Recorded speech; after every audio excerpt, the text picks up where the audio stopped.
une réflexion structurée autour de deux grandes questions, l'une sur la crise du multilatéralisme, l'autre sur l'urgence africaine. Nous avons une demande de l'ONU pour travailler sur une idée très importante d'école de la paix pour aider les jeunes leaders à être mieux formés au travail de paix.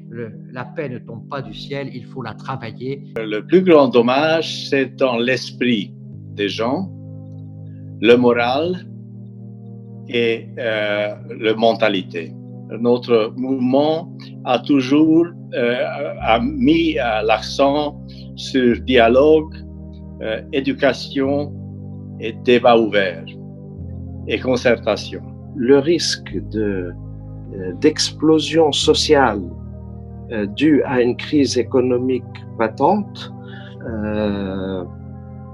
est devenu important, est devenu très important dans toute l'Afrique. Le risque le plus lourd qui pèse sur l'Afrique, ce n'est pas le Covid, mais les gens risquent de mourir beaucoup plus de faim que de la maladie. Nous, en Afrique, tout ça est loin.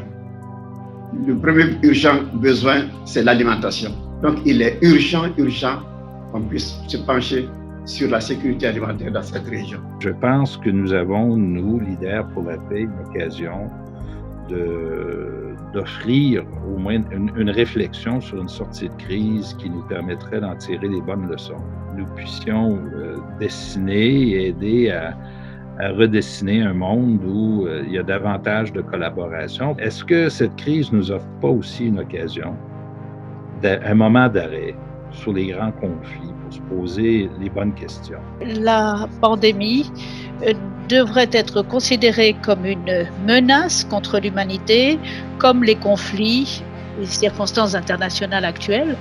Je crois que la guerre froide va être livrée entre deux grandes puissances et pas deux blocs. Il faut que tous les pays, les riches et les pauvres, ceux du Nord, ceux du Sud, nous devrons tous unir nos forces pour faire tout ce qui est en notre pouvoir pour empêcher que cette guerre tiède ne devienne une guerre froide et une guerre encore plus sérieuse. Le moment est venu de redonner vie à la société civile. Les organisations internationales ont eu un rôle qui a été bien limité, trop limité. Il faut que ce mondialisme, comme on pourrait l'appeler, soit frappé au sceau de la collaboration.